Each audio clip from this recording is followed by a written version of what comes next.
So अहिले चाहिँ हामी पोकर टेस्ट के हो अनि यसलाई कसरी परफर्म गर्छ त्यो हेर्न गइरहेछौँ। त्यो भन्दा अगाडि यो केमा काम लाग्छ त्यो बुझौँ हो। सो पोकर टेस्ट चाहिँ हाम्रो यो र्यान्डम नम्बर्सको दुईटा मेन प्रपर्टिजहरू हुन्छ। के हो भन्दाखेरि युनिफर्मिटी, अर्को हुन्छ हाम्रो इन्डिपेन्डेन्ट। सो हाम्रो र्यान्डम नम्बर चाहिँ के हुनुपर्छ भन्दाखेरि युनिफर्मली डिस्ट्रिब्युटेड हुनुपर्छ है। युनिफर्मली डिस्ट्रिब्युटेड भन्नुको मतलब र्यान्डम नम्बरहरू चाहिँ आउने चान्स चाहिँ सबैको के हुनुपर्छ, इक्वल हुनुपर्छ भन्नु खोजेको। अनि इन्डिपेन्डेन्ट भनेको चाहिँ अब कुनै पनि र्यान्डम नम्बर अर्को नम्बरसँग डिपेन्डेन्ट हुनु हुँदैन भन्नुको मतलब एउटा पहिला आएको नम्बरले यसलाई एफेक्ट गर्नु हुँदैन, डिफ्रेन्ट हुनुपर्छ भन्नु खोजेको। सो फर्स्टमा हामीले यो युनिफर्मिटीको लागि हामीले कल्मोगोरोभ स्मायरन स्पेलिङ त्यो युज गरेको थियो हो।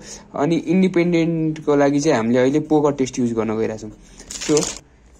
सो फर्स्टमा गिभन स्क्वायरको भ्यालु लेखिदिउँ। यो भनेको ट्याबुलेटेड भ्यालु हो। सो 5.99 हो यो छ। अब योभन्दा अगाडि अर्को के कुरा जान्नुपर्छ भन्दाखेरि यहाँ कतिवटा डिजिट भनेको छ, 3 डिजिट भनेको छ। अब 3 डिजिट्स भनेको छ भने 3वटा डिजिट्स हुन्छ, ब्याट्री लो, 3 डिजिट्स हुन्छ हो। 3 डिजिट्समा चान्सेसहरू के हुन्छ भन्दाखेरि 1 2 3 यो डिफ्रेन्ट, यो तीनटै नम्बर के आउँछ, 3 डिफ्रेन्ट डिजिट हुने प्रोबेबिलिटी हुन्छ, 3 डिफ्रेन्ट डिजिट्स। अर्को प्रोबेबिलिटी भनेको अल 3 नम्बर्स आर सेम हो। सपोज 5 5 5 यो भनेको 3 लाइक नम्बर्स, लाइक डिजिट्स। अनि अर्को प्रोबेबिलिटी भनेको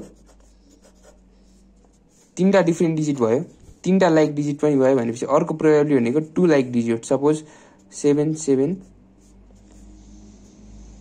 9 हो। यो भनेको 2 सेम भन्दा नि 1 पेयर डिजिट्स। सो 3वटा नम्बरको कम्बिनेसन चाहिँ यो 3वटा हुन्छ, कि त 3टा डिफ्रेन्ट हुन्छ, कि त 3टा लाइक डिजिट हुन्छ, कि त 1 पेयर अफ डिजिट हुन्छ। सो यति हुन्छ हो। अब हामीले के थाहा हुनुपर्छ भन्दाखेरि यहाँ के भनेको छ, 3 डिफ्रेन्ट डिजिट्स 680 छ अरे। अब हामीले प्रोबेबिलिटी फाइन्ड गरौँ। प्रोबेबिलिटी अफ 3 डिफ्रेन्ट नम्बर्स यो फाइन्ड गरौँ। यो भनेको प्रोबेबिलिटी अफ फर्स्ट नम्बर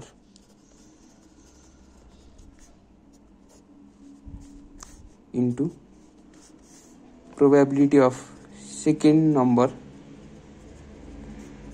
अब डिफ्रेन्ट, 3वटै डिफ्रेन्ट हुनुपर्छ भनेको छ भने probability of second number different from first, first भन्दा डिफ्रेन्ट हुनु पर्यो।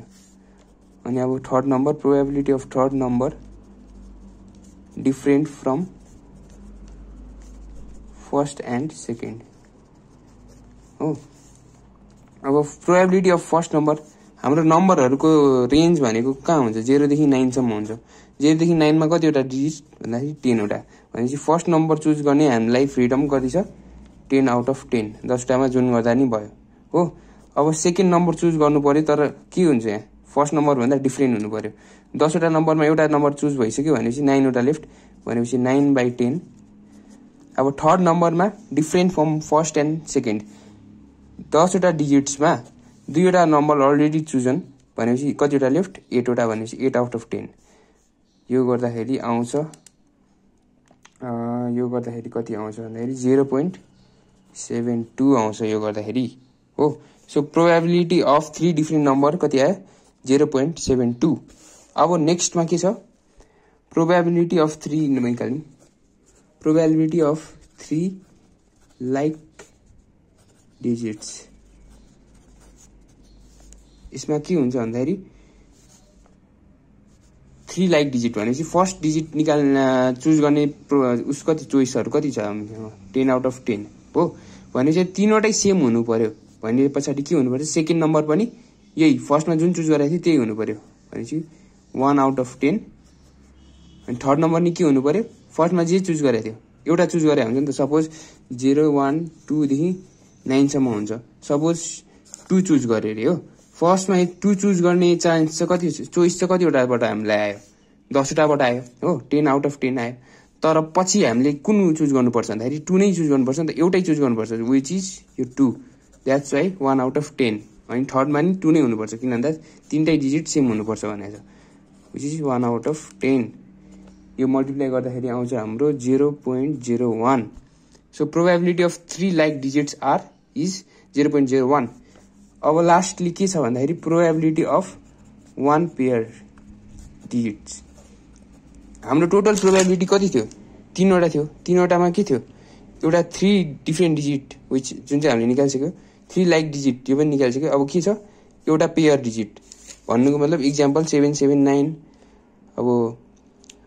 533 1 1 2 यस्तो खालको नम्बरहरू हो अब आउट अफ 3 प्रोबेबिलिटी हो 3 कम्बिनेसन भनौँ आउट अफ 3 कम्बिनेसन दुईटा निक्लिसक्यो भनेपछि एउटा निकाल्नु पर्यो यसको लागि एउटा ट्रिक छ कस्तो भन्दाखेरि सपोज हाम्रो चाहिँ फुटबल टुर्नामेन्ट छ अरे हो फुटबल टुर्नामेन्ट छ अरे अनि हाम्रो विनिङ चान्स चाहिँ 90% छ अरे हो सो हाम्रो विनिङ चान्स 90% छ भने लुजिङ चान्स कति हुन्छ हाम्रो लुजिङ चान्स कति हुन्छ losing chance 100% minus 90% which is 10% हो भनेपछि विनिङ चान्स 90% छ भने लुजिङ चान्स 10% हो जसरी यसरी निकाल्यो त्यसरी नै प्रोबेबिलिटीमा के हुन्छ 0 देखि 1 सम्म हुन्छ 0 देखि 1 सम्म हामीले प्रोबेबिलिटी के निकाल्यो सबै कम्बिनेसन निकाल्यो एउटा मात्र बाँकी छ हो यो मात्र बाँकी छ भने पछाडि आउट अफ टोटल प्रोबेबिलिटी हामीले के गर्यौं यो दुईटाको प्रोबेबिलिटी माइनस गर्दियो भने यो थर्ड प्रोबेबिलिटी हाम्रो निस्किन्छ कसरी भन्दाखेरि टोटल प्रोबेबिलिटी भनेको 1 हो माइनस प्रोबेबिलिटी अफ यो 3 different digit plus probability of 3 like digits गर्दाखेरि कति आउँछ 1 माइनस 0. कति आएको थियो 72 माइनस 0.01 गर्दाखेरि यसको आउँछ 0.27 यति आउँछ यस्तो हुन्छ अब के हुन्छ भन्दाखेरि अब चाहिँ हाम्रो मेन यो सोल्युसनको काम अब चाहिँ हाइपोथेसिस एजम्पसन गर्ने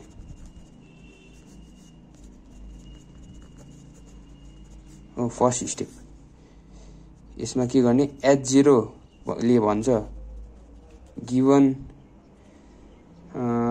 numbers are independent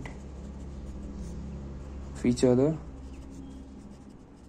H1 ले भन्छ given numbers are not independent of each other भनेर त्यस पछाडि के गर्ने टेस्टिङ गर्ने हो यसमा चाहिँ हामीले कुन टेस्ट गर्छ भन्दाखेरि यो भन्दा त पोकर टेस्ट हो तर हामीले पहिला पढेको काई स्क्वायर टेस्ट नै युज गर्छौं काई स्क्वायर टेस्टमा के हुन्छ भन्दाखेरि पहिला अब्जर्भ भ्यालु लेख्नुपर्छ so 3 like digits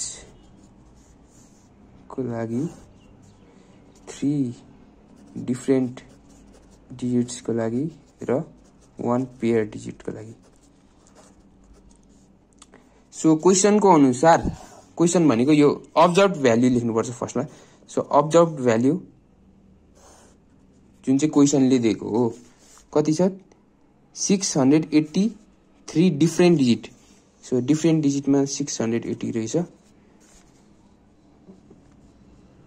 289 contained exact 1 pair of like digit भनेपछि 289 यहाँ रहेछ 1 pair of then and 31 contained 3 like digits भनेपछि लाइक डिजिट्सहरु कति रहेछ 31 यो चाहिँ अब्जर्भड भ्यालु हो है त्यस पछाडी हाम्रो एक्सपेक्टेड भ्यालु चाहिँ यो जुन चाहिँ हामीले यहाँ क्याल्कुलेसन गरेर निकालेको यति आउनु पर्थ्यो है भनेर एक्सपेक्ट गरेको एक्सपेक्टेड भ्यालु भनेको यहाँ कति छ 0.72 यो अब प्रोबेबिलिटीमा छ भनेपछि हाम्रो आउट अफ कति नम्बर कतिवटा डिजिट 1000 डिजिट हो भने पछाडी 0.7 वेट यो भने 3 लाइक डिजिट को त कति छ 0.01 0.01 into 1000 गर्दाखेरि यसको आउँछ 0.01 into 1010 हुन्छ नि। सो 3 डिफरेन्ट डिजिट को 0.72 into 1000 गर्दाखेरि 720 1 पेयर को 0.27 into 1000 गर्दाखेरि 270 लास्ट में ऑब्जर्व्ड माइनस एक्सपेक्टेड को whole square divided by expected यो निकाल्नु पर्छ काई स्क्वायर को लागि। यो गर्दाखेरि आउँछ यसको 2.22 यसको आउँछ 44.1 यसको आउँछ 1.337 हामीले अब यो सबैलाई एड गर्नुपर्छ। सो समेसन गर्दाखेरि यो सबैको आउँछ 47.69 हो। यति आइसके पछाडी यो भनेको के हो हाम्रो क्याल्कुलेटेड भ्यालु हाम्रो कति आयो काई स्क्वायर को calculated value of chi square हाम्रो आयो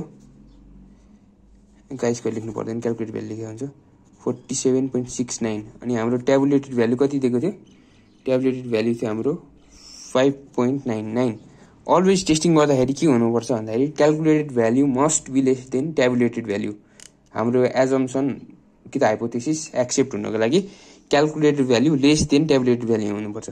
अब यो केसमा calculated value is very very high than tabulated value भने पछाडी since calculated value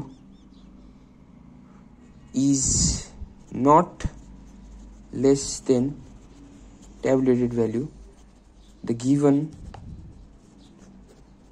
hypothesis is rejected भनेर यसरी लेख्ने